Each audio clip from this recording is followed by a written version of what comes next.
बच्चों, हम लोग थर्मोडायनामिक्स पूरा डिस्कस कर चुके थे। अब हम काइनेटिक थ्योरी ऑफ गैसेज के बारे में बात करेंगे। देखो, थर्मोडायनामिक्स डिस्कस करने के बाद में काइनेटिक थ्योरी ऑफ गैस जो है ना, सच में कुछ रह ही नहीं जाता, बहुत थोड़ी सी बातें रह जाती हैं, है ना। तो देखो, काइनेटिक थ्योरी ऑफ गैस सबसे पहले क्या है, अपना फॉर्मूला चार्ट खोल लीजिए। कुछ चीज़ें इसके अंदर जो है आपको याद करनी होंगी। जैसे सबसे पहले फॉर्मूला चार्ट का अगर खोलेंगे आप, तो सबसे पहले काइनेटिक थ्योरी ऑफ गैस की डेफिनेशन दे रखी है। क्या? Kinetic theory of gas correlates the macroscopic properties of gas PVT to the microscopic properties like velocity, momentum, kinetic energy etc. है ना। तो ये जो है केवल कोरिलेशन एस्टैब्लिश करती है। और काइनेटिक थ्योरी ऑफ गैस एक आइडियल थ्योरी है जो आइडियल गैस के लिए है। काइनेटिक थ्योरी ऑफ गैस के जो पोस्टुलेट्स हैं, कोई भी रियल गैस उनको ओबे नहीं करती, कोई भी रियल गैस उनको ओबे नहीं करती। फिर ये काइनेटिक थ्योरी ऑफ गैस के पोस्टुलेट्स आपको पढ़ाते क्यों हैं? एक्चुअल में अभी क्या है, हम आपको जो चीज़ें पढ़ाते हैं वो सब थ्योरेटिकल और आइडियल बातें होती हैं, रियल गैसेज पर अप्लाई नहीं होती हैं। लेकिन उनका यूज केवल इतना सा है कि उनसे गैस के जो प्रोपोर्शनेट बिहेवियर होते हैं, प्रोपोर्शनेट बिहेवियर, वो अच्छी तरह एक्सप्लेन हो जाते हैं। तो देखिए, काइनेटिक थ्योरी ऑफ गैस का सबसे पहला पोस्टुलेट है, molecules of gas are tiny spherical rigid perfectly elastic point masses volume of molecules is negligible in comparison to the volume of gases। आप सब जानते हैं, अच्छे से एक बार पढ़ लेना, क्योंकि कई बार इस पे से क्वेश्चन आ जाता है। इलास्टिक होते हैं, पॉइंट मासेज होते हैं, वॉल्यूम नेग्लिजिबल होता है, परफेक्टली इलास्टिक होते हैं, रिजिड होते हैं, ये सब चीज़ें होती हैं। Molecules move randomly in all possible direction with all possible velocities, है ना। All collisions between molecules and walls of container are elastic, no intermolecular forces। ये सबसे इंपॉर्टेंट बात है। देखिए, काइनेटिक थ्योरी ऑफ गैस जो है ना, बाकी चीजें तो सबसे मतलब कॉमन चीजें हैं, लेकिन ये बड़ी इंपॉर्टेंट चीज है आइडियल गैस के लिए। आइडियल गैस के लिए नो इंटरमोलिक्यूलर फोर्सेज, इस पर ध्यान नहीं देते हैं। मैंने कई बार देखा है बच्चे इस वाले पॉइंट पर ध्यान नहीं देते, बाकी सब पॉइंट पर तो ध्यान दे जाते हैं। No intermolecular forces. Ideal gas की जो काइनेटिक थ्योरी ऑफ गैस का जो वो है अपना पोस्टुलेट्स, उसमें सबसे इंपॉर्टेंट यही है, no intermolecular forces. No intermolecular forces का मतलब होता है नो पोटेंशियल एनर्जी। हाँ, ये है असली बात, नो पोटेंशियल एनर्जी। ये बहुत इंपॉर्टेंट बात है, यानी कि केवल काइनेटिक एनर्जी को ही हम कंसीडर करेंगे। काइनेटिक एनर्जी का मतलब है ट्रांसलेशनल काइनेटिक एनर्जी। हम केवल ट्रांसलेशनल काइनेटिक एनर्जी की ही बातें करेंगे, राइट। अब हम सबसे पहले वेलोसिटीज की बातें करेंगे, और ये बातें भी आप जानते हैं, है ना। हाँ, इसमें मुझे कुछ नहीं करना, मैं यहाँ लिखना भी नहीं चाहता even. Velocities of gas molecules, है ना। देखिए, एवरेज तो जीरो होता है ना। मैं यहाँ पर इनको लिखना भी नहीं चाहता। आप देखिए फॉर्मूला चार्ट जो है, एवरेज वेलोसिटी तो हमेशा ही जीरो होता है, इसलिए उस बारे में बात करने की आवश्यकता भी नहीं है ना। यहाँ पर हम बातें करेंगे एवरेज स्पीड की। तो देखिए, वी एवरेज वेलोसिटी वेक्टर अगर लगा देंगे तो ये तो जीरो ही होता है, लेकिन वी एवरेज अगर हम स्पीड की बात करें तो ये बहुत इंपॉर्टेंट होता है, और ये होता है 8 RT/πm। ये आपको याद रखना है, 8 RT/πm, है ना, 5m। अब यहाँ थोड़ा सा मैं आकर के एक स्टेप लेना चाहता हूँ, क्योंकि ये क्या, कई बार आप लोग जो है ना उस पर ध्यान नहीं देते हो। 8R को हम कहते हैं K इंटू एन ए माने अवोगाद्रो नंबर, और pi into small m into N A, इसको कह देते हैं √8 kT/π स्मॉल m। क्या क्या चीजें क्या क्या है वो देखिए। कैपिटल आर को हम कहते हैं आइडियल गैस कांस्टेंट, है ना, यूनिवर्सल गैस कांस्टेंट बोल देते हैं इसको, यूनिवर्सल गैस कांस्टेंट, है ना। अच्छा, के को कहते हैं बोल्ट्जमान कांस्टेंट, बोल्ट्जमान कांस्टेंट, ये के है, बोल्ट्जमान कांस्टेंट के है। इसको R/NA बोलते हैं, है ना।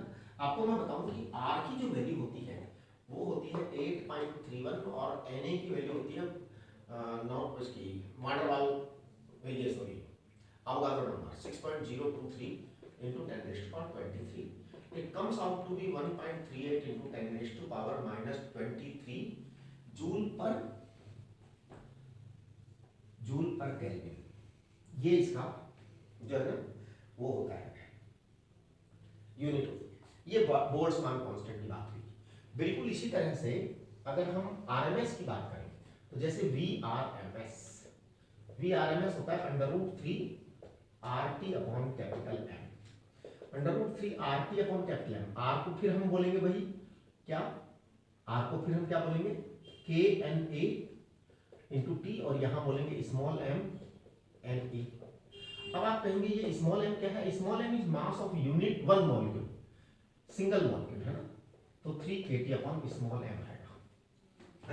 यहां पर small m is mass of single molecule, mass of single molecule, हाँ जी।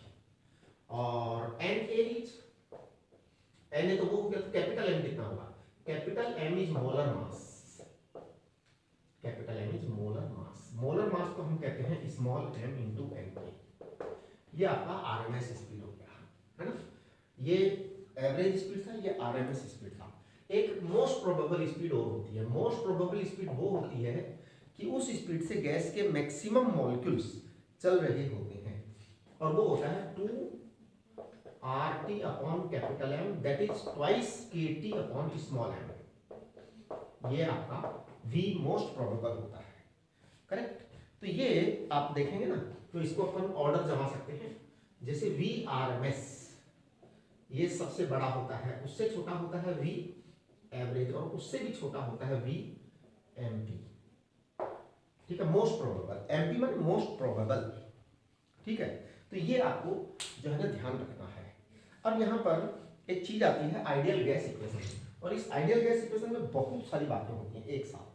तो देखिए मैं बात करूंगा आइडियल गैस इक्वेशन की, और इसी एक आइडियल गैस इक्वेशन के साथ ही मैं और भी बहुत सारी बातें कर लूंगा, क्योंकि हम अब अपने पास में जो है ना ये प्रेशर का जो फॉर्मूला है इसको हम डेराइव नहीं करेंगे, क्योंकि वो 11वीं क्लास के अंदर काम आता है।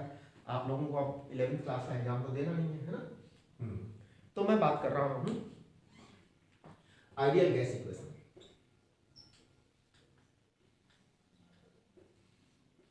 आइडियल गैस इक्वेशन,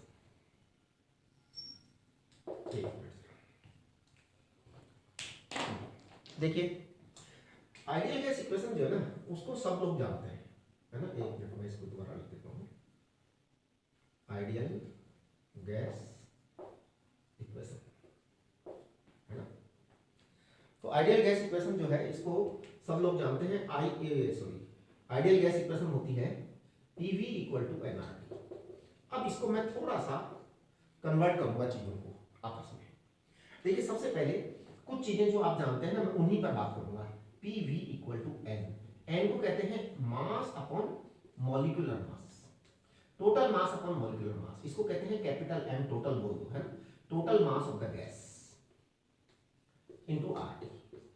कभी कभी ये स्मॉल m भी बोल देते हैं मास ऑफ द गैस को, लेकिन आप ध्यान दीजिए हम यहाँ पर स्मॉल m जो है ना मास ऑफ वन मॉलिक्यूल को बोल चुके हैं। ये बड़ी इंपॉर्टेंट बात है, इसलिए मेरे को यहाँ m टोटल लिखना पड़ रहा है। आपका जो फॉर्मूला चार्ट है उसके अंदर भी m टोटल ही बोला है हमने। हाँ, एक जगह स्मॉल m बोल रखा है, एक जगह m टोटल बोल रखा है। तो एक्चुअल में m टोटल कंप्लीट गैस का मास है, कंप्लीट गैस का मास। अब देखिए आप ये m जो है ना मोलर मास है, और m टोटल कंप्लीट गैस का मास है। तो मैं यहाँ पर अगर एक मोल की ही बात करें, हम पर्टिकुलरली एक मोल की बात करें, तो देखिए क्या होगा। m एक मोल की बात करेंगे तो फिर तो दोनों एक एक मोल ही आ जाएगा, है ना। तो फिर तो 1 = n = 1 मोल आ जाएगा, राइट। अब आप देखो कि अगर मैं ऐसा बात करूं तो PV = nRT को मैं कैसे कैसे क्या क्या लिख सकता हूं, देखना। PV = n, n को जो है ना मुझे डेंसिटी के अंदर बदलना है इसको, है ना। ये n है ना, तो n को मैं लिख रहा हूं m total upon capital M into RT। आप एक बार देखना P इंटू कैपिटल M बराबर m total upon V equal to RT। Please check करिए इसको। अब मैं m टोटल अपॉन V को क्या बोल दूंगा, रो बोल दूंगा। रो मतलब डेंसिटी ऑफ द गैस। ये आपका ये P है, ये आपका प्रेशर है। तो प्रेशर आपके बहुत सारे तरीके से आप लिख सकते हैं। ये आपने लिख दिया इसको, ठीक है ना। तो रो भी कह सकते हैं आप। अब देखिए आर आपका कांस्टेंट होता है एक गैस के लिए। अगर आपने टेम्परेचर को कांस्टेंट मान लिया, टेम्परेचर को अगर कांस्टेंट मान लिया, कैपिटल एम आपका कांस्टेंट होता है, तो पी प्रोपोर्शनल टू आपका रो भी होता है। जितनी ज्यादा डेंसिटी होगी उतना ज्यादा प्रेशर होगा। तो आप देखो आइडियल गैस इक्वेशन की बात जो है ना आपको आती है पहले से ही, वेलोसिटी ऑफ गैस आपको आता है। ये जो pressure of an ideal gas का जो है ना डेरिवेशन दे रखा है आपको फॉर्मूला चार्ट के अंदर। ये फॉर्मूला चार्ट में जो डेरिवेशन दे रखा है इसको आप एक बार देख लीजिएगा। It is not very much important for you, है ना, क्योंकि कंपटीशन में इसमें से कुछ ऐसा बनने वाला है नहीं, लेकिन फिर भी आप एक बार डेरिवेशन देख लेना। डेरिवेशन देखने से क्या होता है कि एक मेंटल जो है ना सेटिस्फेक्शन आ जाता है कि हाँ ये चीज ऐसे बन करके आई है, राइट। अब मैं थोड़ा सा इस प्रेशर को यहाँ पर इलेबोरेट करूँगा, थोड़ा आप ध्यान देना, है ना। प्रेशर को मैं अपने तरीके से मैनेज करूँगा। आपको ये दिख रहा है P equal to rho, pressure equal to rho R T upon capital M दिख रहा है। मैं इसको 3/3 से मल्टीप्लाई, मतलब 3 से मल्टीप्लाई डिवाइड करते हैं। 3 से मल्टीप्लाई डिवाइड करने पर पता है क्या हुआ, ये देखो ये क्या हुआ, 3RTM। तो मैंने पता है P को क्या लिखा, P को लिखा है 1/3 रो, और ये RT 3RT/m को इसको लिख दिया V स्क्वायर। बिल्कुल ये V स्क्वायर है। हम लोग जो वेलोसिटी होती है ना VRMS, उसको V लिख देते हैं डायरेक्ट। अब ये आपका 2/3 हुआ। अब देखो इसको मैं क्या लिख रहा हूं आगे, प्रेशर को मैं यहां लिख रहा हूं 1/3, है ना। इसको 2/2 भी लिख रहा हूं मैं साथ में, 2/2 भी लिख रहा हूं, है ना। और देखिए ये रो है ना, रो को मैं मास अपॉन वॉल्यूम लिख रहा हूं, रो को मैं लिख रहा हूं मास अपॉन वॉल्यूम। हाँ जी, रो को मास अपॉन वॉल्यूम लिख ही सकते हैं। तो ये V स्क्वायर आ गया, करेक्ट। अब आप देखिए इसके आगे का स्टेप क्या लेने जा रहा हूं मैं। आगे का जो स्टेप है ये बड़ा फेमस स्टेप है, 2/3 और 1/2, mass into V square upon volume. ये अब देखिए बात ये है 1/2 मास इंटू वॉल्यूम स्क्वायर, इसको कहते हैं काइनेटिक एनर्जी। तो it is 2/3 kinetic energy upon volume. ये इसका मतलब pressure is equal to 2/3 times of kinetic energy of unit volume of the gas, है ना। हाँ yes, hence pressure of any gas,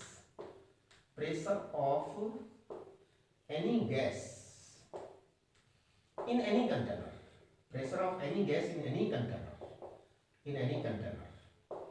is 2/3 times of kinetic energy of unit volume।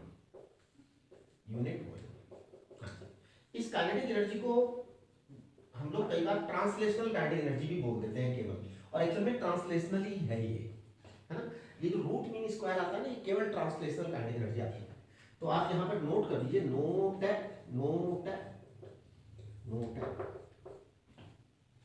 ना, note है। इसको red colour से देखो, बहुत important note है ये। हाँ, तो ये नोट जो है ना बड़ा ही इंपॉर्टेंट है। और पता है ये नोट क्या कह रहा है, एक मिनट जरा, ये जस्ट अ मोमेंट प्लीज। ये जो नोट है ना, ये पता है क्या कह रहा है, ये कह रहा है कि जो काइनेटिक एनर्जी है हमारी, in all above discussion kinetic energy in all above discussion is, ध्यान दीजिए, kinetic energy in all above discussion, kinetic energy in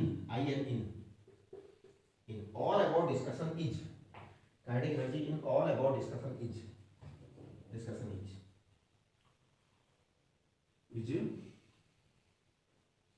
translational kinetic energy only, translational kinetic energy only. तो ध्यान दीजिए। अब देखो ये काइनेटिक थ्योरी ऑफ गैस की जो है ना सबसे पहली बात तो ये कि आप पोस्टुलेट सारे पढ़ लें, है ना। हाँ, इसके अंदर कोई पोटेंशियल एनर्जी नहीं होगी क्योंकि कोई मॉलिक्यूलर फोर्स नहीं है इसलिए। और वेलोसिटी आप सारे जानते हैं, ठीक है, ये सब आपको पहले से ही पता है। आइडियल गैस इक्वेशन आप जानते ही जानते हैं। इस आइडियल गैस इक्वेशन के जो है ना ये सब चीज़ें मैंने लिख दी हैं। कुल मिलाकर के आपको यहाँ तक जो है ना बात आ चुकी है। अब देखिए यहाँ पर आपका जो ये फॉर्मूला चार्ट है इसमें एक बहुत इंपॉर्टेंट चीज़ लिखी हुई है, वॉल्यूम एक्सपेंशन कॉफिशिएंट। ये वॉल्यूम एक्सपेंशन कॉफिशिएंट या प्रेशर एक्सपेंशन कॉफिशिएंट, ये दोनों एक ही चीज़ है। इसमें पता है क्या, चार्ल्स लॉ और गैलुसेक्स लॉ के ऊपर लिखा गया है ये, है ना। तो मैं 1 मिनट आपको समझाता हूँ, देखो। हाँ जी, देखिए चार्ल्स लॉ एंड गैलुसेक्स लॉ की बात करेंगे हम। चार्ल्स लॉ कब होता है, जब आपका प्रेशर कांस्टेंट होता है। गैलुसेक्स लॉ कब होता है, जब आपका वॉल्यूम कांस्टेंट होता है, राइट। तो देखिए अगर प्रेशर कांस्टेंट होता है तो चार्ल्स लॉ अप्लाई होता है हमारा, है ना। तो मैं बात करूंगा प्रेशर कांस्टेंट, तो हमारा चार्ल्स लॉ अप्लाई होता है volume proportional to T.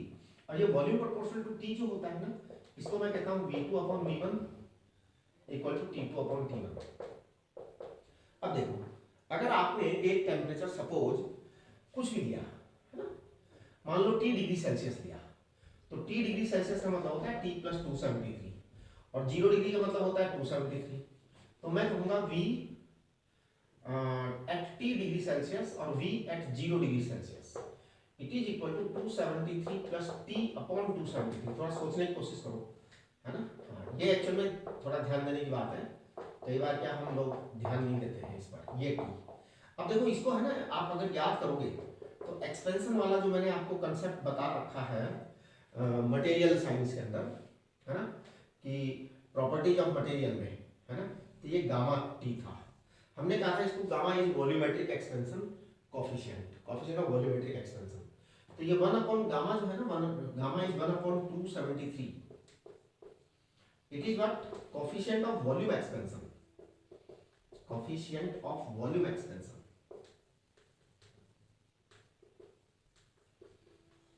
Coefficient of volume expansion for ideal gas, for ideal gas. ये आपका गामा की वैल्यू है 1/273, है ना। दिस इज पर डिग्री सेल्सियस, यूनिट तो पर डिग्री सेल्सियस आएगी इसकी। अब देखिए इसके आगे आप, अगर आपका गैलुसेक्स लॉ होता हो, ये चार्ल्स लॉ था, गैलुसेक्स लॉ होता हो तो V प्रोपोर्शनल टू आपका V इक्वल टू कांस्टेंट था तो P प्रोपोर्शनल टू T था आपका। P प्रोपोर्शनल टू T था तो P2/P1, P1 को मान लेते हैं हम 0 और इसको मान लेते हैं T2 यानी कि T+273 अगर T डिग्री सेल्सियस लेते हैं तो, और उसको 0 डिग्री सेल्सियस लेते हैं तो मैं कहूँगा PT equal to P0 1 + T/273। अब आप देखो ये क्या है, ये जो है ना आपका, इसको हम कहेंगे गामा इज इक्वल टू 1/273। इसे कहेंगे coefficient of what, coefficient of pressure expansion. ये दोनों एक ही बात होती है, आप देखेंगे दोनों की वैल्यू भी एक ही होती है, pressure expansion for ideal gas. अच्छा, इसके अलावा एक ग्राफ आपको मैं बता देना चाहता हूँ, सीबी और टी में ग्राफ। सीबी जो होती है ना वो molar specific heat at constant volume, ये जो है प्रोपोर्शनल टू टी होती है, सॉरी सी और टी आपस में डिपेंड करता है। तो C is constant for ideal gas, constant for ideal gas, ideal gas के लिए कांस्टेंट होती है ना। तो आइडियल गैस के लिए तो सी वी का जो है ना टी के साथ में कोई चेंज नहीं आता है, टी के साथ एकदम स्ट्रेट लाइन आती है। लेकिन जो रियल गैस होता है उसमें थोड़ा सा पंगा होता है रियल गैस में। रियल गैस में देखिए क्या होता है, रियल गैस में आपका सीवी जो होता है वो टी के साथ में बढ़ता है और फिर लास्ट में जाके कांस्टेंट हो जाता है। तो देखिए लास्ट में जाके कांस्टेंट हो जाता है, इसका मतलब रियल गैसेज जो होती है ना, रियल गैसेज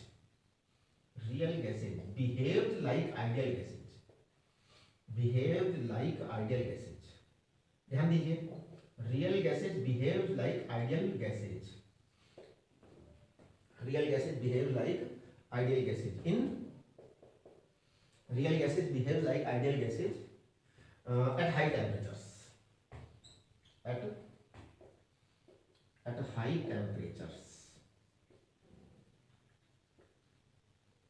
आप real gases behave like ideal gases at high temperatures. Normal temperature पर तो वो रियल गैसेज का और आइडियल गैसेज का बिहेवियर अलग अलग होता है, लेकिन हाई टेम्परेचर पर एक जैसा कांस्टेंट आ जाता है सीवी।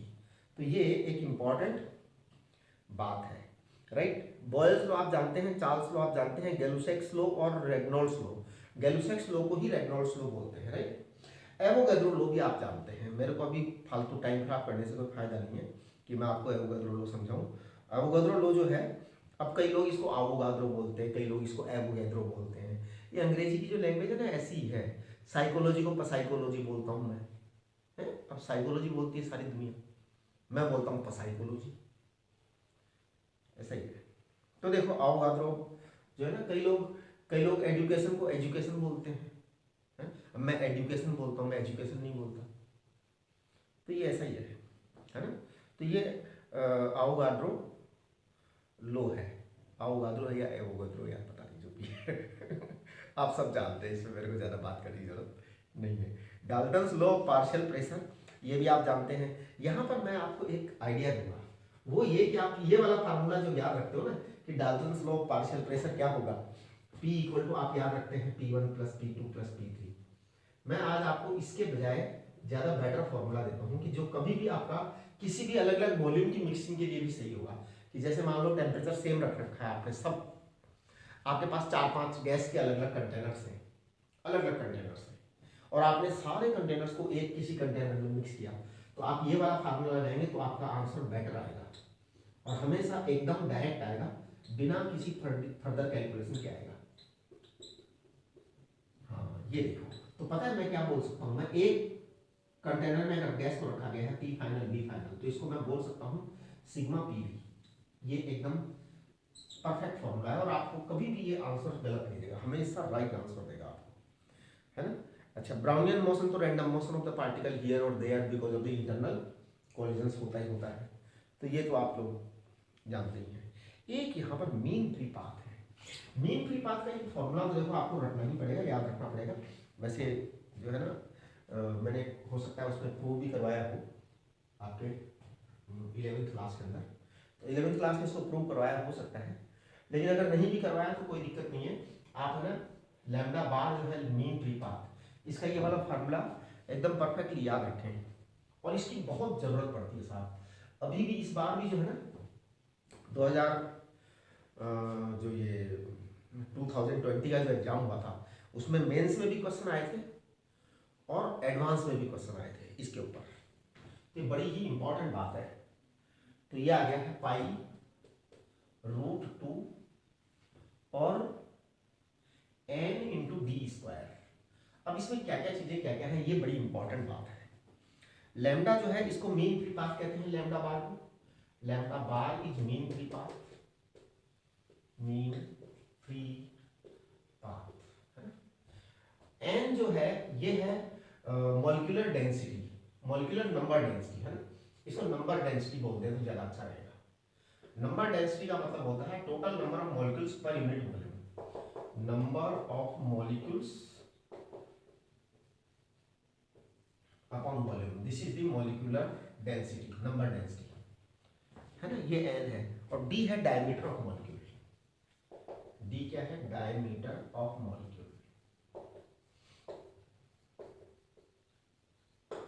d है डायमीटर ऑफ मॉलिक्यूल। हाँ ये चीज हो गई, राइट ना। चलिए अब हम डिग्रीज ऑफ फ्रीडम के बारे में बात करेंगे और डिग्रीज ऑफ फ्रीडम के बारे में बात करके Maxwell's law of equipartition of energy बात करेंगे, वान डेर वाल्स गैस इक्वेशन की बात करेंगे और Maxwell's curve of velocity distribution की बात करेंगे। एक्चुअल में ये जो है ना काइनेटिक थ्योरी ऑफ गैसेस की काफ़ी सारी बातें तो हम वहीं कर चुके थे, कहाँ पर, थर्मोडायनेमिक्स में ही। अब अपन बात करेंगे डिग्रीज ऑफ फ्रीडम जो कि बहुत इंपॉर्टेंट टॉपिक है ना। हाँ जी, तो देखिए डिग्री ऑफ फ्रीडम क्या होती है एक्चुअल में। डिग्रीज ऑफ फ्रीडम पता है क्या होता है कि किसी भी मॉलिक्यूल की स्टेट को, पोजीशन को और उसकी मोशन को रिप्रेजेंट करने के लिए मिनिमम रिक्वायर्ड कोऑर्डिनेट्स होते हैं, यानी कम से कम कितनी इंफॉर्मेशन, कितने कोऑर्डिनेट्स आपको बता दिए जाएं जिससे कि मॉलिक्यूल की स्टेट और उसकी मोशन के बारे में पूरा पूरा आइडिया लग जाए। तो देखिए डिग्रीज ऑफ फ्रीडम की डेफिनेशन करेंगे हम सबसे पहले, और ये बहुत इंपॉर्टेंट टॉपिक है इसलिए थोड़ा सा इसको ध्यान से पढ़ो, है ना। इसमें क्वेश्चंस आते हैं और बहुत सारे बच्चे गलत करके आते हैं, तो डिग्रीज ऑफ फ्रीडम पर सारा ध्यान लगा लो बस, मतलब ये समझ लो कि यही सबसे इंपॉर्टेंट टॉपिक है, डिग्रीज ऑफ फ्रीडम, है ना, इस पर ज्यादा ध्यान लगाओ, ठीक है।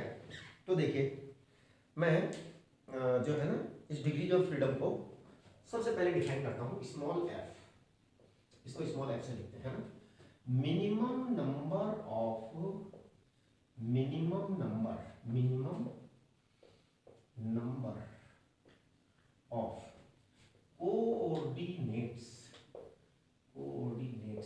मिनिमम नंबर ऑफ कोऑर्डिनेट्स और इंफॉर्मेशन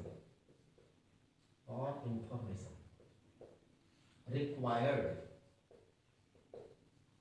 to explain,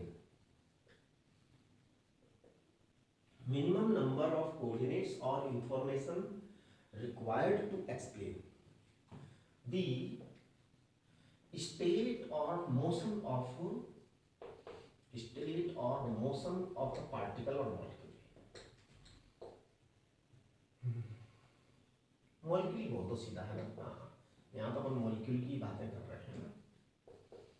ये देखिए, अब एक्चुअल में ये जो मिनिमम नंबर ऑफ कोऑर्डिनेट्स और information required to explain the state और मोशन ऑफ पार्टिकल और मॉलिक्यूल, तो आपको मैं सच्ची बात बताऊं कि ये जो डिग्री ऑफ फ्रीडम है ना, बेसिकली ये डिपेंड करता है टेम्परेचर पर। ये तीन तरह की होती है। देखो मैं कहता हूं कि degree of freedom, degrees of freedom, ध्यान देना, डिग्रीज ऑफ फ्रीडम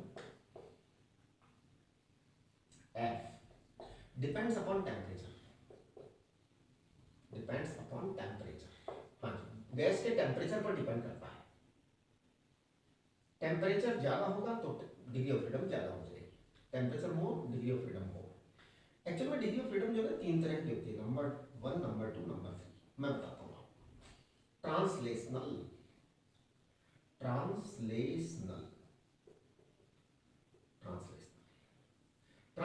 जो होती है ना, वो x, y और z तीन होती है, बस तीन ही डायरेक्शन होती है ट्रांसलेशनल की, तीन से ज्यादा नहीं हो सकती। और ये लो टेम्परेचर पर होती है, सभी टेम्परेचर पर होती है। ये translational degree of freedom, x y z direction वाली तो हर टेम्परेचर पर होती है, चाहे कितना ही कम टेम्परेचर हो, कितना ही ज्यादा टेम्परेचर हो। तो ये तो हमेशा ही होती है, राइट। अच्छा, इसके बाद होता है रोटेशन। रोटेशनल जो होती है ना, ये थोड़ी सी मॉडरेट टेम्परेचर पर भी हो जाती है। मॉडरेट टेम्परेचर पर थोड़ा सा, मतलब हल्का सा टेम्परेचर बढ़ जाए हो जाएगा, है ना। तो ये मॉडरेट टेम्परेचर या लो टेम्परेचर पर भी होती है ना। हाँ, थोड़ा सा कभी कभी जो है ना हाई टेम्परेचर पर जो है थोड़ा सा ज्यादा हो जाता है। एक है ना वाइब्रेशनल वाली होती है, वाइब्रेशनल वाली हमेशा हाई टेम्परेचर पर होती है, ये कभी भी नॉर्मल टेम्परेचर पर नहीं होती है। रोटेशनल वाली जो होती है, ये डिग्रीज ऑफ फ्रीडम 2 होते हैं या 3 होते हैं, 2 या 3 हो सकते हैं, डिपेंडिंग अपॉन द शेप और साइज ऑफ द मॉलिक्यूल, है ना। तो रोटेशनल वाले जो है ना, वो शेप पर डिपेंड करते हैं, कभी 2 होते हैं, कभी 3 होते हैं। वो मैं भी आपको बताऊंगा कि कैसे कैसे ये 2 या 3 हो सकते हैं। अगर लीनियर मॉलिक्यूल है तो 2 होंगे, और अगर ट्राइंगुलर है तो 3 हो जाएंगे रोटेशनल वाले, है ना। लीनियर मॉलिक्यूल होंगे तो 2 होंगे, ट्राइंगुलर हो जाएंगे तो 3 हो जाएंगे, है ना। वो भी मैं समझाऊंगा आपको। इसके अलावा वाइब्रेशनल वाली वेरी हाई टेम्परेचर पर होते हैं साहब, जबरदस्त टेम्परेचर। जब टेम्परेचर बहुत खतरनाक हो जाएगा तब ये हो जाते हैं। कभी कभी 2 होती हैं, कभी कभी 1 होती है वाइब्रेशनल वाली। जितना हाई टेम्परेचर होगा उतना ज्यादा होगा। अब एक चीज मैं आपको बताना चाहता हूँ, एक्चुअली डिग्री ऑफ फ्रीडम जो है ना, ये क्योंकि टेम्परेचर पर डिपेंड करती है, इसलिए परफेक्टली कभी कोई कह नहीं पाता। लेकिन आपके एग्जाम में जो सवाल पूछे जाते हैं जनरली, वो नॉर्मल टेम्परेचर के लिए पूछे जाते हैं। 90% केसेज में जो है आपके एग्जाम में जो सवाल होते हैं वो नॉर्मल टेम्परेचर वाले होते हैं, यानी कि जो है ज्योमेट्री सेटिस्फाइड करने वाले होते हैं ये, है ना। ज्योमेट्रिकल ज्यादा पूछते हैं आपके एग्जाम में। और कभी कुछ स्पेशल पूछा जाएगा तो आपको बोल देंगे वो एग्जाम में कि you please suppose to be vibrational 1 और वाइब्रेशनल 2। रोटेशनल और ट्रांसलेशन के लिए कुछ नहीं बोलेंगे, रोटेशनल ट्रांसलेशन के लिए जो होता है सो होता है, वाइब्रेशनल के लिए वो आपको कुछ बोलेंगे एक्स्ट्रा। फिलहाल जो है ना ज्योमेट्रिक जो है ना ज्योमेट्रिक डिग्री ऑफ फ्रीडम, तो ज्योमेट्रिक जो है ना उसके बारे में हम बात करेंगे। तो एज पर ज्योमेट्री आपको मैं एक फार्मूला बताता हूँ, जो कि approximate formula, it is not perfect formula, आप देखिए क्या है, F equal to 3 into number of atoms minus number of bonds. ये एक रफ फॉर्मूला है, नॉट करेक्ट फॉर्मूला, है ना, it is only a rough formula. तो अब देखिए मैं बताता हूँ, number of atoms minus number of bonds. दो एटम्स के बीच में एक ही बॉन्ड हो सकता है, ये फिजिक्स का रूल है। केमिस्ट्री वाले तो क्या करते हैं, कभी कभी दो एटम्स के बीच में दो दो बॉन्ड बना देते हैं, कभी कभी तीन तीन बॉन्ड बना देते हैं। केमिस्ट्री वालों के तो जो है ना स्टाइल ही बहुत अलग है। कभी कभी वो 2.5 बॉन्ड बना देते हैं, कभी कभी वो 1.5 बना देते हैं, और कभी कभी किसी दो मॉलिक्यूल के बीच में वो 0.5 बॉन्ड ही बना देते हैं, आधा बॉन्ड, है ना, वो अलग अलग तरह के बॉन्ड बना देते हैं। लेकिन मैं आपको एक बात बताऊँ, सच बात तो केमिस्ट्री वाले ही करते हैं, हम लोग सच्ची सच्ची बातें नहीं करते, केमिस्ट्री वाले सच बोलते हैं। अब क्या है कि हम लोग जो बोलते हैं ना, हमें मतलब कुछ नहीं है, हम तो ये जानते हैं कि दो एटम्स के बीच में ट्राइंगुलर शेप जो है ना, तो हम उसमें एक मॉलिक्यूल मानेंगे। जैसे एग्जांपल देके बताता हूँ आपको। मान लीजिए आपके पास में हीलियम है, नियोन है, ऑर्गन है, क्रिप्टॉन है, तो सिंगल है, सिंगल एटम है। सिंगल एटम है तो मैं कहूँ एफ क्या आ जाएगा, एफ आ जाएगा 3 × 1 -0 यानी कि 3, राइट। अब इसके अलावा देखो एक और आपको बताता हूँ मैं, कि जैसे मान लो आपके पास में ऑक्सीजन है ना, ऑक्सीजन है, क्लोरीन है, ऑक्सीजन है, क्लोरीन है, नाइट्रोजन है, और नाइट्रिक ऑक्साइड है, इस तरह से है। अब ये पता है क्या होगा, डाइएटॉमिक गैस होगी। क्या होगी, डाइएटॉमिक गैस हो गई। डाइएटॉमिक गैस होने पे अब इसके अंदर जो है ना F इक्वल टू क्या जाएगा, 3 × नंबर ऑफ मॉलिक्यूल 2 and 1, यानी कि 5 आएगा, 5 आएगा। ये नॉर्मल टेम्परेचर पर आएगा, 5 नॉर्मल टेम्परेचर पर 5 आएगा। इसी तरीके से जैसे आपने कहा CO2 है ना, CO2 में जो है ना लीनियर मॉलिक्यूल होता है। क्या होता है, तीन होते हैं मॉलिक्यूल तो तीन होते हैं, लेकिन लीनियर होते हैं। क्या होते हैं, लीनियर होते हैं। तो लीनियर होते हैं तो इसमें क्या होता है कि अगर आप F कैलकुलेट करेंगे इस फॉर्मूले से, तो 3 × 3 माइनस नंबर ऑफ बॉन्ड्स 2 आएंगे, तो ये 7 हो जाएगा, ये 7 हो जाएगा, राइट। हाँ, अब ये 7 हाई टेम्परेचर पर आएंगे इसके, है ना। हाँ, लीनियर है तो आपकी जो रोटेशनल है ना वो 2 ही आएंगी, रोटेशनल जो है वो 2 ही आएंगी। अब आपका ये CO2 हो गया। CO2 के बाद में जैसे H2O या O3, H2O या O3, ओजोन। अब देखिए H2O में क्या होता है, आप लोग जानते हैं कि ऑक्सीजन का एक होता है और हाइड्रोजन के 2 होते हैं। अब हाइड्रोजन के 2 होते हैं, यहाँ कोई बॉन्ड नहीं होता है, there is no bond here, है ना, ये 2 बॉन्ड है। इस तरह से ऑक्सीजन होता है, हाइड्रोजन होता है, यहाँ कोई बॉन्ड नहीं होता। लेकिन फिजिक्स वाले यहाँ भी एक बॉन्ड मान लेते हैं, फिजिक्स वाले यहाँ भी एक बॉन्ड मान लेते हैं, होता नहीं है, सच में नहीं होता है ना। हाँ, तो अब इसमें भी क्या करते हैं हम, इसमें भी वही मान लेते हैं, F equal to 3 × 3 -3 it is equal to 6। ये आपका जनरल है। एक आपको टेबल देखो फॉर्मूला चार्ट के अंदर दी हुई है, फॉर्मूला चार्ट देखिए आपका, उसमें आपको एक टेबल बना रखी है डिग्री ऑफ फ्रीडम के लिए। तो ये टेबल जो है ना, ये आपको काफी कुछ इंफॉर्मेशन देती है। एक्चुअली में ये जो फॉर्मूला है ना, it is not perfect formula, ये केवल अप्रोक्सीमेट रफ फॉर्मूला लिखा है मैंने, है ना। हाँ, अप्रोक्सीमेट रफ फॉर्मूला लिखा है। आपको जो है ना नॉर्मल टेम्परेचर की बात करनी है, अप्रोक्सीमेट रफ फॉर्मूला, अप्रोक्सीमेट, है ना। अब ये सही नहीं है ये फॉर्मूला। अब यहाँ देखिए, आपको यहाँ पर आपको मॉलिक्यूल बताया जाएगा या गैस बताई जाएगी, है ना। अब यहाँ पर मैं सबसे पहले बात कर रहा हूँ ट्रांसलेशनल, रोटेशनल, ट्रांसलेशनल, है ना, ट्रांसलेशनल, रोटेशनल, रोटेशनल, है ना, ये सब लो टेम्परेचर पर होती है। फिर टोटल एट लो टेम्परेचर, है ना, टोटल, है ना, लो टेम्परेचर है साहब, लो टेम्परेचर। फिर आपने वाइब्रेशनल आ जाएंगी, वाइब्रेशनल तो हमेशा ही हाई टेम्परेचर पर होती है, वाइब्रेशनल तो हमेशा ही हाई टेम्परेचर पर होती है, ठीक है ना। तो टोटल जो है वो हाई टेम्परेचर वाली यहाँ आएगी, हाई टेम्परेचर, ठीक है ना। अब देखिए आप जो है सबसे पहले सिंगल मोनोएटॉमिक, फिर डायएटॉमिक, फिर ट्राइएटॉमिक, लीनियर, ट्राइएटॉमिक, ट्राइंगुलर। तो मोनोएटॉमिक में मैं एग्जांपल दे देता हूँ हीलियम का, है।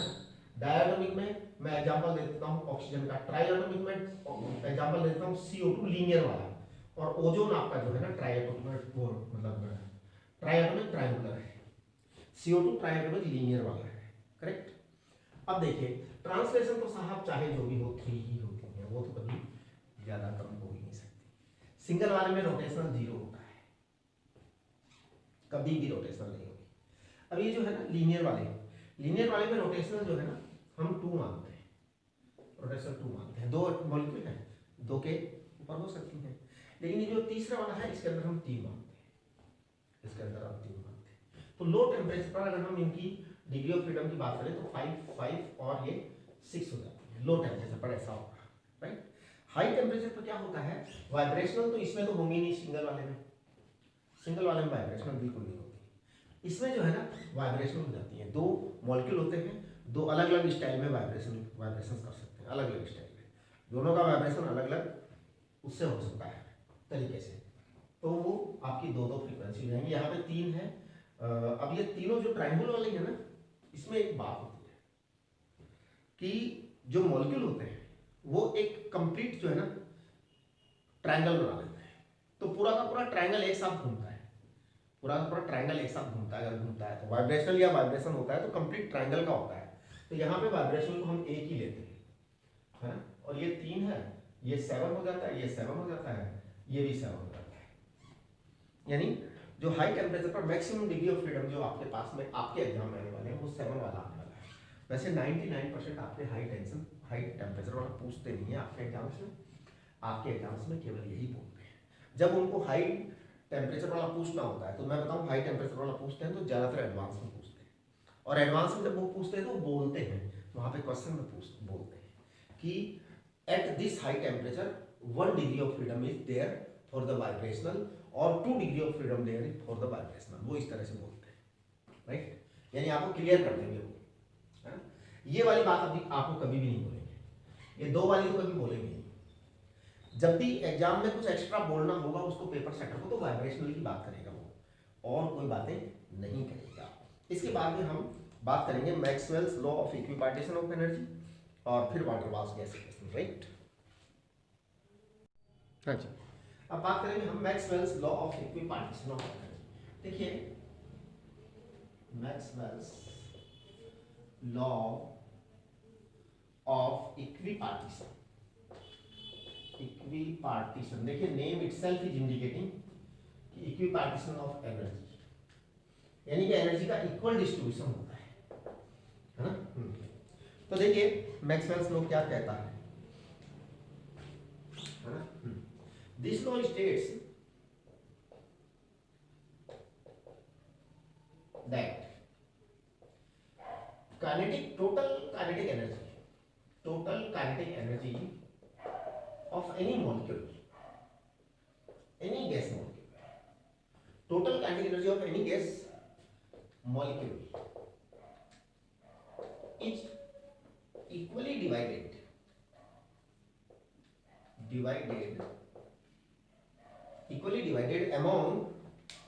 among all degrees of freedom, equally divided among all degrees of freedom।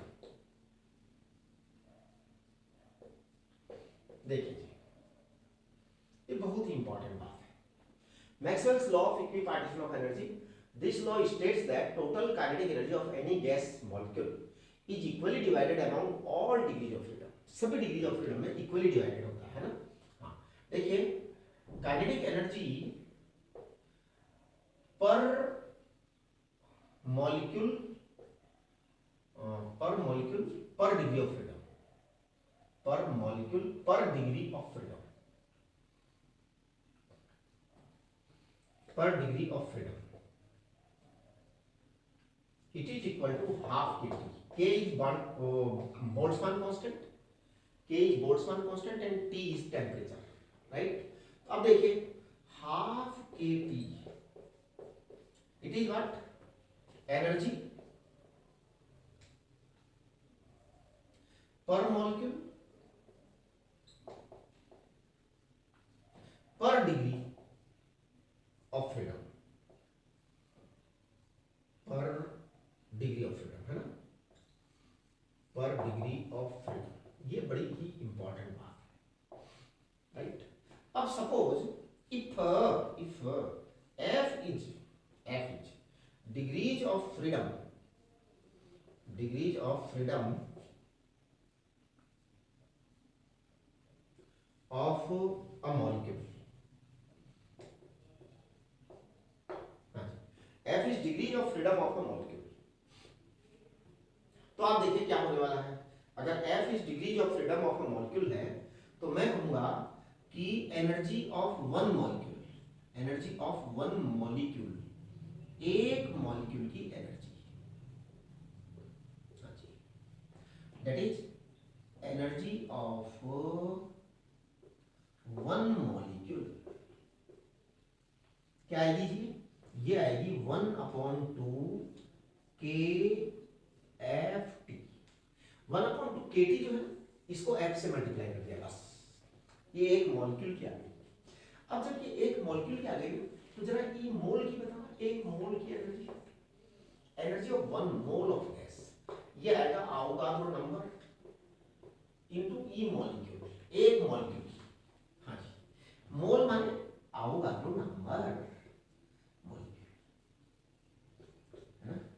तो इसको वापस वही बोलेंगे, Na से मल्टीप्लाई करेंगे, K into Na, Boltzmann constant को जब Na से मल्टीप्लाई करते हैं तो ये आ जाता है RFT। ये बात, ये एक मोल की एनर्जी आ गई, एक मोल की एनर्जी आ गई, है ना। अब 1 ग्राम की क्या आएगी ये बता दो, 1 ग्राम की, 1 ग्राम, तो देखिए 1 ग्राम की जो एनर्जी होगी ना, ये होगी 1 मोल की एनर्जी डिवाइड बाई कैपिटल है मोलर मास, तो ये आएगा 1/2 RFT अपॉन कैपिटल। अब देखो थर्मोडायनेमिक्स में हमने कैपिटल सीवी की डेफिनेशन पढ़ी थी, आज मैं आपको कैपिटल सीवी की एक डेफिनेशन और बता रहा हूँ, ठीक है। यहां तक की बात तो हो गई, मैं कैपिटल सीवी की एक डेफिनेशन बता रहा हूँ आपको। कैपिटल सीवी की डेफिनेशन आज नहीं बता रहा हूँ आपको, D/dt ई मोल, यानी जो मोलर एनर्जी होती है, एक मोल की एनर्जी को अगर आप टेम्परेचर के साथ डिफरेंशिएट करेंगे तो यू विल गेट सीवी। अब देखो एक मोल, ई मोल आपका है 1/2 RFT, आप 1/2 RFT का डिफरेंशिएशन करना, हाँ जी, D/dt E mole, E mole is 1/2 RFT, इसको डिफरेंशिएट करो तो इट विल बी 1/2 RF, ये सीवी आया, करेक्ट। अब देखिए मैं एक टेबल बनी हुई है आपके यहाँ पर, उस टेबल को मैं भी यहाँ बना रहा हूँ वापस से, आप देखना जरा, टेबल बना रहा हूँ मैं, टेबल देखिए, टेबल थोड़ा ध्यान से देखना साहब, इस टेबल में बहुत कुछ है। ये समझ लो कि ये टेबल जो है ना अपने आप में काफी सारी चीजों का समाधान है ना। देखिए सबसे पहला कॉलम है जिसमें मैं स्मॉल एफ के बारे में लिखूंगा, number of degrees of freedom के बारे में लिखूंगा, है ना। हाँ, ये आपका कॉलम नंबर 1 है। दूसरे कॉलम में मैं सीवी लिखूंगा, सीवी लिखूंगा, दूसरे कॉलम में मैं सीवी लिखूंगा, सीपी लिखूंगा और गामा लिखूंगा, गामा इक्वल टू तो हम सीपी अपॉन सीवी लिखेंगे, है ना। देखिए एफ इक्वल, सबसे पहले हम डिग्री ऑफ फ्रीडम 3 की बात करेंगे, 3 के बाद में 5 की बात करेंगे, 5 के बाद में 6 की बात करेंगे, है ना, और 7 की बात करेंगे। तो डिग्री ऑफ फ्रीडम 3 हो तो क्या होगा, 5 हो तो क्या होगा, 6 हो तो क्या होगा, 7 हो तो क्या होगा, राइट। अब देखिए सीवी, सीवी का हमारा फार्मूला हो गया 1/2 RFT, सीवी बराबर 1/2 R, सॉरी सीपी बराबर आ जाएगा क्या, CV प्लस आर, हाँ CV प्लस आर। तो देखो F इक्वल टू 3 रखो, तो यहाँ पर CV बराबर आएगा 3/2 R, यहाँ पर CV बराबर आएगा 5/2 R, यहाँ पर CV बराबर आएगा 6/2 R, यहाँ पर CV बराबर आएगा 7/2 R, है ना। 3R लिख दो, देखो CP इक्वल टू 5/2 R, ये कितना होगा CP इक्वल टू 7/2 R, ये कितना होगा CP इक्वल टू 4R, ये कितना होगा CP इक्वल टू 9/2 R, है। अब आप रेशियो निकाल दो, गामा इक्वल टू सी के अपॉन सी, 5/3 होगा यहाँ पर, 5/3 को 1.66 कहते हैं, यहाँ पर 7/5 आएगा ना, 7/5 इसको कहते हैं 1.4 बस, दैट्स ऑल। इसका आ जाएगा 4/3, 4/3 यानी 1.33, इसका आ जाएगा 9/7 यानी 1.2857 ऐसा कुछ आएगा, ये आपका गामा आएगा, राइट। अच्छा, मैं आपको आर के बारे में कुछ बातें बता देना चाहता हूँ, है ना। देखिए आर के बारे में, आर की वैल्यू होती है 8.31 जूल पर मोल पर डिग्री सेल्सियस, है ना। इस जूल को आप अगर कैलोरी में बदलते हैं तो 4.18 से डिवाइड करते हैं, 4.18 से डिवाइड करते हैं तो इट कम्स अबाउट 1.94 कैलोरीज पर मोल पर केल्विन या पर डिग्री सेल्सियस। यहाँ पे कोई फर्क नहीं पड़ता, आप पर डिग्री सेल्सियस भी लिख सकते हैं, पर केल्विन भी लिख सकते हैं, है ना। हाँ, पर केल्विन और पर डिग्री सेल्सियस एक ही बात होती है ना। जैसे किसी व्यक्ति ने लिखा 8.31 जूल पर मोल पर केल्विन, तो उसने एकदम ठीक लिखा है, क्योंकि चेंज जो होता है 1 डिग्री सेल्सियस का 1 केल्विन का बराबर ही इम्पैक्ट होता है, इसलिए यहाँ कोई समस्या नहीं है, राइट।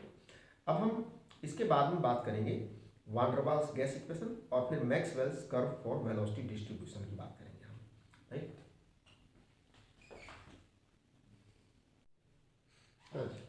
देखिए वान डर वाल्स गैस इक्वेशन, देखिए आइडियल गैस इक्वेशन जो होती है ना, वो किसी भी रियल गैस के लिए अप्लाई नहीं होती, केवल आइडियल गैस के लिए होती है। तो वान डर वाल साहब ने ट्राई करके और जो है आइडियल गैसेज को छोड़कर रियल गैसेज जो हैं उनके लिए एक इक्वेशन बनाई। रियल आइडियल गैस तो कोई है ही नहीं, जिंदगी में तो रियल गैस ही है। वो इक्वेशन जो है अप्रोक्सीमेटली रियल गैस जैसा बिहेवियर देती है, यानी रियल गैस उस इक्वेशन के अकॉर्डिंग बिहेवियर करती हैं, राइट। तो देखो वान डर वाल्स गैस इक्वेशन जो है ना, इसको आप समझिए।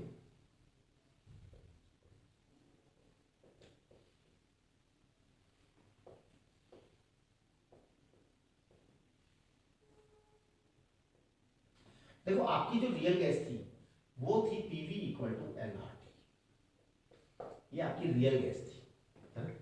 अब वान डर वाल साहब ने इस गैस के इक्वेशन में करेक्शन किया। करेक्शन क्या किया वो सुनो। सबसे पहले प्रेशर की बात की, तो उन्होंने कहा कि आइडियली हम ये मानते हैं कि गैसेज के बीच में कोई फोर्स नहीं होता। देखिए आइडियली जो काइनेटिक थ्योरी ऑफ गैस थी उसके according no force between molecules. आज मैंने बताया आपको कि जो आइडियल गैस होती है उसके मॉलिक्यूल्स में कोई फोर्स हम मानते नहीं है, लेकिन सच में होता है। यानी कि हम जो कहते हैं कि इंटरमॉलिक्यूलर फोर्सेस नहीं होते, है ना, तो वो इंटरमॉलिक्यूलर फोर्सेस तो होते हैं, राइट, होते हैं। उसके कारण प्रेशर थोड़ा सा कम हो जाता है, तो एक्चुअल प्रेशर कम होता है ना। ये आइडियल प्रेशर है, इसको मैं कहता हूं आइडियल, इसको मैं कहता हूं पी आइडियल, वी आइडियल और ये आर टी होगी। अब देखो मैं कहूंगा पी आइडियल, आइडियल प्रेशर है ना, तो ये आइडियल है, it is little greater than actual pressure. क्यों क्यों जी, एक्चुअल प्रेशर से ज्यादा क्यों है? एक्चुअल प्रेशर से ज्यादा इसलिए है कि रियल में जो गैसेज होती हैं उनके बीच में इंटरमॉलिक्यूलर अट्रैक्शन होता है, जबकि आइडियल कैलकुलेशन में जो हमने कैलकुलेशन करके जो निकाला था फार्मूला, उसके अंदर हमने इंटरमॉलिक्यूलर फोर्सेस को माना ही नहीं, इसलिए पी एक्चुअल जो होता है ना वो थोड़ा सा कम होता है, तो आइडियल थोड़ा सा ज्यादा होता है। तो मैं पी आइडियल को पता है क्या लिखूंगा, P actual plus N square, है ना, ए अपॉन वी स्क्वायर, ये लिखूंगा मैं, है ना। यस, ये आपका मैं पी आइडियल लिखूंगा। इसमें पी क्या है? पी एक्चुअल प्रेशर है, पी है रियल प्रेशर और पी आई है आइडियल प्रेशर। हाँ जी, आइडियल प्रेशर ज्यादा क्यों होता है? क्योंकि आइडियल प्रेशर में हमने गैस के बीच में जो मॉलिक्यूल्स में अट्रैक्शन था उस अट्रैक्शन को माना ही नहीं था। इन्होंने यहां पे करेक्शन करके उस अट्रैक्शन फोर्स का जो इंपैक्ट होता था उसको आइडियल में से सब्ट्रैक्ट कर दिया, आइडियल में से सब्ट्रैक्ट कर दिया। ध्यान दीजिए आप, पी एक्चुअल जो है वो कम आएगा, तो हम ये कहेंगे कि पी एक्चुअल जो है, पी एक्चुअल, ये P ideal minus N square A upon B square, ये पी आइडियल है, करेक्ट। पी आइडियल, ये पी एक्चुअल हो जाएगा, तो हमें पी आइडियल की वैल्यू ये है, राइट। चलिए अब आप बात करेंगे वी आइडियल। देखिए आइडियल वॉल्यूम जो होता है ना वो कम होता है एक्चुअल वॉल्यूम से। अब पता है क्या चक्कर पड़ रहा है, मैं आपको बता रहा हूँ कि जैसे आपका कंटेनर है, हमने सारे कंटेनर का वॉल्यूम लिया था, जबकि एक्चुअल में जो आइडियल वॉल्यूम होता है वो कम होता है कंटेनर के वॉल्यूम से, क्योंकि जो गैस के मॉलिक्यूल्स होते हैं, गैस के जो मॉलिक्यूल्स होते हैं वो वहां पर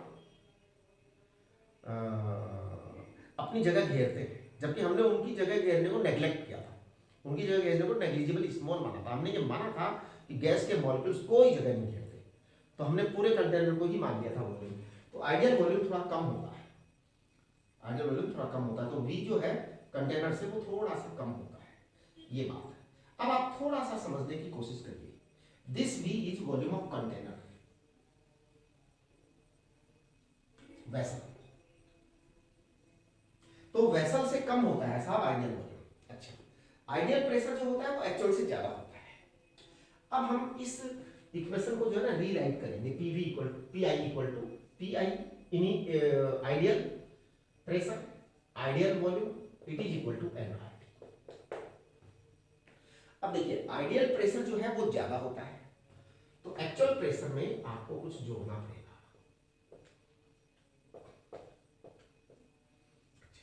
आइडियल वॉल्यूम कुछ कम होता है, तो जो एक्चुअल वॉल्यूम है उसमें से आपको कुछ घटाना पड़ेगा। ए और बी को कहते हैं van der Waals constant, A and B are called van der Waals constant.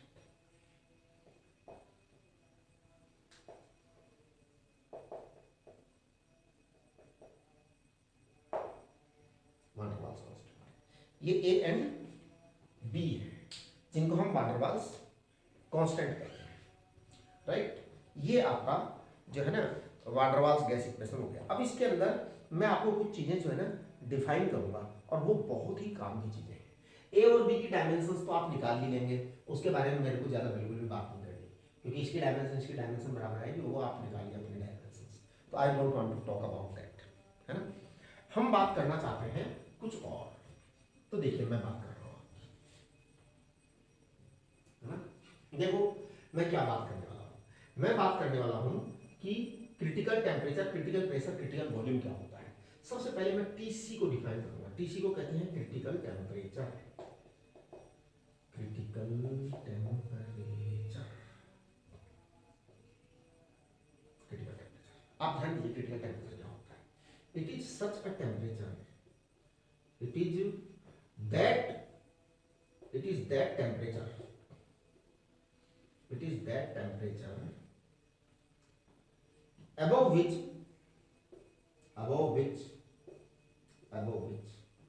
gas cannot be liquefied,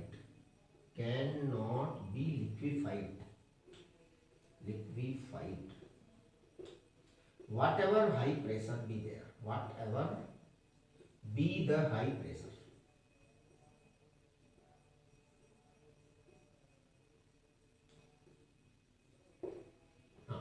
it is that temperature above which gas cannot be liquefied, whatever be the high pressure।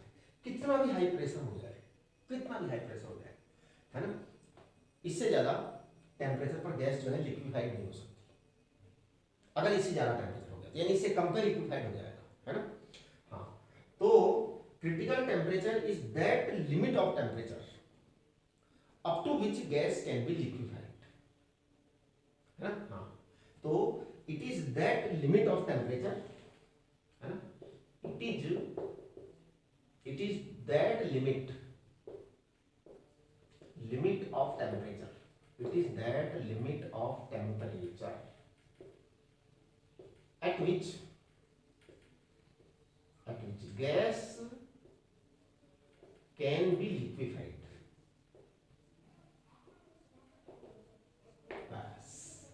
Gas can be liquefied, बाकी तो liquefied हो सकती। इसकी जो value होती है ना TC की, ये वैल्यू होती है आपकी 8A27 8A/27 Rb I think, हाँ टीसी की वैल्यू होती है 8A/27 आरबी, ये आपकी क्रिटिकल टेम्परेचर की वैल्यू होती है, राइट। अब देखो आप इसके आगे पीसी, पीसी होता है क्रिटिकल प्रेशर, है ना। तो it is that pressure of the gas, it is that pressure of the gas,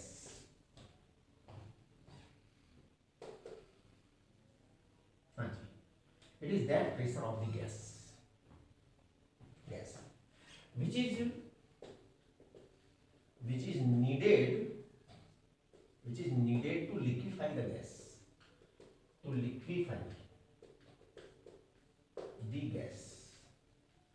at critical temperature, हाँ जी। क्रिटिकल टेम्परेचर तो है ही है, अगर आप क्रिटिकल टेम्परेचर रखते हुए, किसी गैस का क्रिटिकल टेम्परेचर रखते हुए उसे लिक्विफाई कर रहे हैं, जिस प्रेशर पर वो लिक्विड बनेगी उस प्रेशर का नाम क्रिटिकल प्रेशर है। और इसकी जो वैल्यू होती है क्रिटिकल प्रेशर की, वो thrice of A/27 B square, A/27 B square, yes, ये आपका प्रेशर है, क्रिटिकल प्रेशर, राइट। चलिए अब हम वॉल्यूम की बात करते हैं, क्रिटिकल वॉल्यूम। ध्यान देना क्रिटिकल वॉल्यूम क्या है। Critical volume of 1 mole liquid gas, 1 mole liquid gas 1 mole liquid gas at TC and PC, बिल्कुल। जब टेम्परेचर क्रिटिकल हो, प्रेशर क्रिटिकल हो, उस समय 1 मोल गैस का जो वॉल्यूम आएगा, उसे हम कहते हैं critical volume, and that is thrice of B. ये आपकी तीनों क्रिटिकल वाली चीजें आ गई, आपको याद रखना होगा, क्वेश्चन आ जाते हैं शायद इस बार जेईई मेन में, तो काफी सारे क्वेश्चन जो है ना आए हुए हैं, इस बार एडवांस में आ जाते हैं क्वेश्चन, है ना।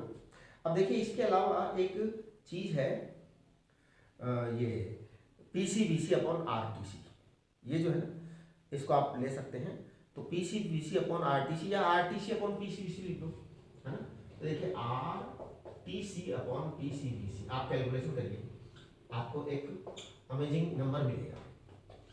RTC आप RTC ले जाइए यहाँ पर, है ना, अपॉन PCVC से आप मल्टीप्लाई कर दीजिए। तो जब आप RTC/PCVC मल्टीप्लाई करेंगे तो आपको ये 8/3 मिलता दिखता है, 27 B स्क्वायर है, यहाँ पे ध्यान रखना थोड़ा सा, ये 27 B स्क्वायर है, करेक्ट।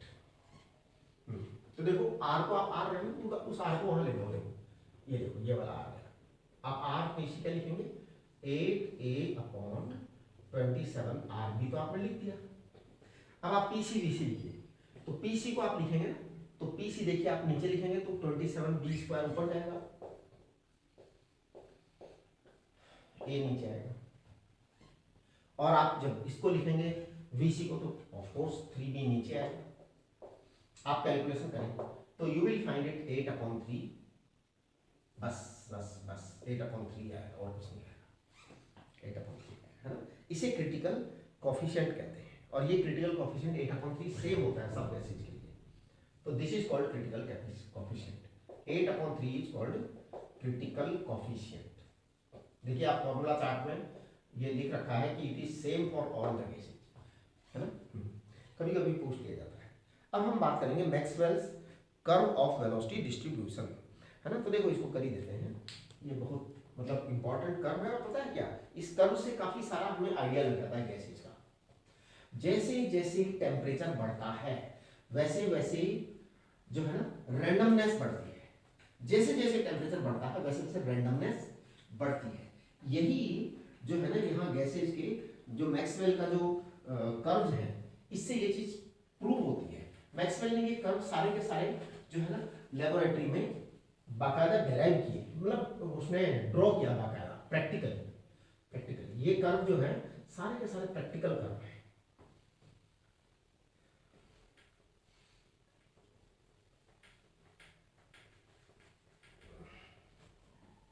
देखिए जी, Maxwell's curve of velocity distribution.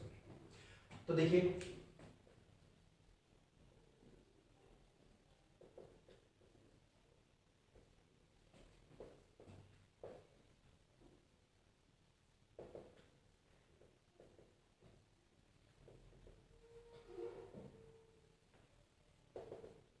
Maxwell's curve for velocity distribution. देखिए यहां पर मान लीजिए आपके पास में एक बर्तन है, ये साहब आपके पास में क्या है, कंटेनर है, और इस कंटेनर में काफी सारे मॉलिक्यूल्स हैं। गैस है ये जी, आइडियल गैस है ना, या रियल गैस है, बहुत सारे मॉलिक्यूल्स हैं। हाँ, तो ये एक्चुअल में जो है ना क्या बोलते हैं, इन कर्व्स का जो है अलग अलग गैसेस के लिए अलग अलग कर्व है। मोनोएटॉमिक के लिए ज़्यादा बेटर कर्व है। तो अभी हम जो ये कर्व ड्रॉ कर रहे हैं ये मोनोएटॉमिक के लिए ही ड्रॉ किए थे बेसिकली, उन्हीं को हम ड्रॉ कर रहे हैं। सबसे पहले मैं ये सारे कितने कर्व है, कितने मॉलिक्यूल इसके अंदर, ये कंटेनर में कितने मॉलिक्यूल है, बहुत सारे बहुत सारे। मैं यहाँ एक एक्सिस ले रहा हूँ वाई एक्सिस पर, आप देखना क्या है, और मैं यहाँ पर वेलोसिटी ले रहा हूँ, और ये वाई एक्सिस पर मैं डी एन दे रहा हूँ। सबसे पहले मैं इस डी एन को डिफाइन करूँ, क्योंकि ये बहुत ही इंपॉर्टेंट बात है।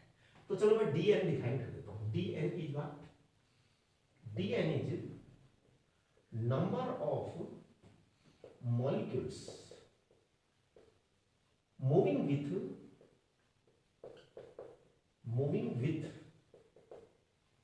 a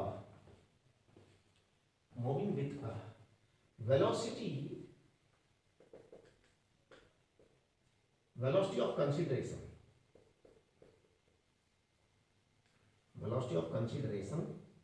से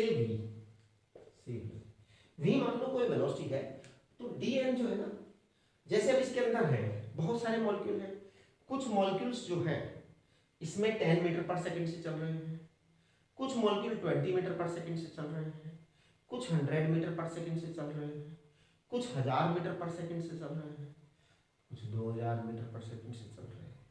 तो भैया अलग अलग वेलोसिटी से चलने वाले नंबर्स अलग अलग हैं, अलग अलग वेलोसिटी से चलने वाले मॉलिक्यूल्स का नंबर अलग अलग है। मेरे को जो ग्राफ ड्रॉ कर रहा हूँ वो उस नंबर और वेलोसिटी के अंदर ग्राफ है। सबसे पहले मैं सबसे कम टेम्परेचर का ग्राफ ड्रॉ करूंगा। तो सबसे कम टेम्परेचर में क्या होता है कि ज्यादातर मॉलिक्यूल साथ साथ चलते हैं, फ्रेंडशिप बढ़िया होती है। तो ये लो टेम्परेचर का ग्राफ है T1। इसमें क्या होता है, मोस्ट प्रोबेबल स्पीड जो होती है वो बहुत कम होती है। ध्यान दीजिए, लो टेम्परेचर का ग्राफ है T1, है ना, T1 लो टेम्परेचर का ग्राफ है। इस लो टेम्परेचर पर जो मोस्ट प्रोबेबल स्पीड होती है, जिससे सबसे ज्यादा मॉलिक्यूल्स चल रहे होते हैं, ध्यान देना, मोस्ट प्रोबेबल स्पीड जिससे सबसे ज्यादा मॉलिक्यूल्स चल रहे हैं, वो स्पीड बहुत कम होती है लो टेम्परेचर पर। मॉलिक्यूल्स की most probable speed MP1, this is very very less speed, हाँ। और उस स्पीड से चलने वाले मॉलिक्यूल्स बहुत सारे हैं, यानी फ्रेंड्स बहुत ज्यादा है। फ्रेंड्स किसको कहते हैं, साथ साथ चलने वालों को फ्रेंड्स कहते हैं। अलग अलग न्यारे न्यारे चलने वालों को फ्रेंड्स नहीं कहते हैं, फ्रेंड्स कहते हैं साथ साथ चलने वालों को। तो ये हो गया। आगे चलिए, अब हम क्या करते हैं, थोड़ा टेम्परेचर बढ़ा देते हैं। बढ़ा दीजिए टेम्परेचर, बढ़ा दीजिए, बढ़ा, ये टेम्परेचर T2 हो गया। अब T2 होते ही देखो क्या हुआ कि ये ग्राफ का जो है स्प्रेड बढ़ गया, स्प्रेड बढ़ गया नहीं। अब अलग अलग वेलोसिटी से मॉलिक्यूल्स चलने की प्रोबेबिलिटी ज्यादा हो गई। पहले क्या था, ज्यादातर मॉलिक्यूल्स एक ही वेलोसिटी से चल रहे थे। अब धीरे धीरे करके वेलोसिटी का डिस्ट्रीब्यूशन बढ़ता जा रहा है, स्पान बढ़ गया, और जो VMP है ना वो भी बढ़ गया। देखो नंबर कम हो गया, V मोस्ट प्रोबेबल से चलने वाले मॉलिक्यूल्स का नंबर तो कम हो गया लेकिन स्पीड बढ़ गई। अब तीसरा टेम्परेचर देखो T3 के लिए, ये देखो T3 टेम्परेचर में क्या हुआ, और डिस्टरबेंस आ गया, और ज्यादा जो है ना रैंडमनेस आ गई। रैंडमनेस का मतलब है वेलोसिटी अलग अलग हो गई। देखिए जी, वेलोसिटी, हाँ, ये वेलोसिटी का ग्राफ, ओ मतलब आप समझिए स्प्रेड बढ़ रहा है वेलोसिटी का, अलग अलग वेलोसिटी से चलेंगे, फ्रेंडशिप खो देंगे, है ना। हाँ, ज्यादा एनर्जी आने का मतलब है फ्रेंडशिप खत्म हो जाना, फ्रेंडशिप खत्म हो जाना। ज्यादा एनर्जी आने में कॉन्फिडेंस आ जाता है जी, फिर फ्रेंडशिप कहाँ रहती है, फिर फ्रेंडशिप नहीं रहती है। ज्यादा एनर्जी आने पर क्या होता है, कॉन्फिडेंस बढ़ जाता है, तो फिर फ्रेंडशिप नहीं रहती। कम एनर्जी पर कॉन्फिडेंस कम रहता है, तो फ्रेंडशिप बनी रहती है। आप देखो कि गरीबों के अंदर जो है ना, गरीब लोगों में दोस्ती बहुत ज़्यादा होती है, गरीब लोगों में दोस्ती बहुत ज़्यादा होती है, और अमीरों में तो, अमीरों में दोस्ती नहीं होती, अमीरों में तो सेल्फिशनेस होती है बहुत ज़्यादा, गरीबों में बड़ा प्यार होता है, स्नेह होता है, लगाव होता है ना। ये एनर्जी बढ़ गई है तो वेलोसिटी डिस्ट्रीब्यूशन फैल गया है, सब न्यारे न्यारे चलेंगे। वो कहेगा अच्छा तू 10 से चल रहा है, मैं 20 से चलता हूँ देख, तू 50 की स्पीड चल रहा है, मैं 100 से चलता हूँ देख। हाँ यार क्या बात है। ये अब आप समझिए इसका मतलब क्या है, इसका मतलब है T1 is less than T2 is less than T3। एक बात, VMP1 is less than VMP2 is less than VMP3, ठीक है। अच्छा, अब जब नंबर ऑफ मॉलिक्यूल्स है ना, तो यहां पर मैं कह सकता हूं क्या, कहाँ लिखूं इसको, यहाँ लिख देता हूँ यार मिटा करके इसको, है ना? मैं एक चीज लिखना चाह रहा हूँ, दोस्तों का संख्या कम होती जाएगी, फ्रेंडशिप कम हो जाएगी। DN फॉर दी टेम्परेचर 1, देखिए DN number of molecules for MP1, MP1 number of molecules for MP1 is greater than number of molecules for MP2 is greater than number of molecules for MP3। आप देखिए ना number कम हो रहा है, हाँ, दुश्मनी बढ़ गई, दुश्मनी बढ़ गई, समझ गए ना। तो ये इस तरह से नंबर कम होता जाएगा, वेलोसिटी डिस्ट्रीब्यूशन बढ़ता जाएगा, रेंज ऑफ वेलोसिटी बढ़ती जाएगी। तो इसके साथ ही आपका जो है काइनेटिक थ्योरी ऑफ गैस वाली जो कहानी है वो पूरी हो गई है। और मैं अब चाहता हूँ कि आप केटीजी के सारे सवाल कर लें, आप थर्मोडायनामिक्स के सारे सवाल कर लें, सारे सवाल मुझसे पूछ लें, सारे डाउट्स मुझसे पूछ लें। इसके अलावा थर्मोडायनामिक्स केटीजी के सारे डाउट्स पूछने के अलावा रोटेशनल डायनामिक्स के सारे डाउट्स भी आप पूछ लें, जल्दी से जल्दी पूछ लें, क्योंकि अब हम जो है ना ये काइनेटिक थ्योरी ऑफ गैस के बाद में हीट ट्रांसफ़र करने वाले हैं, है ना। हीट ट्रांसफ़र में भी ज़्यादा टाइम नहीं लगेगा, थर्मल और इसमें प्रॉपर्टीज में भी ज़्यादा टाइम नहीं लगेगा, मतलब ये बहुत जल्दी से जाएगा आपका सिलेबस में, ठीक है ना। तो थोड़ा सा एक्टिव हो जाइए, फास्ट, ठीक है जी।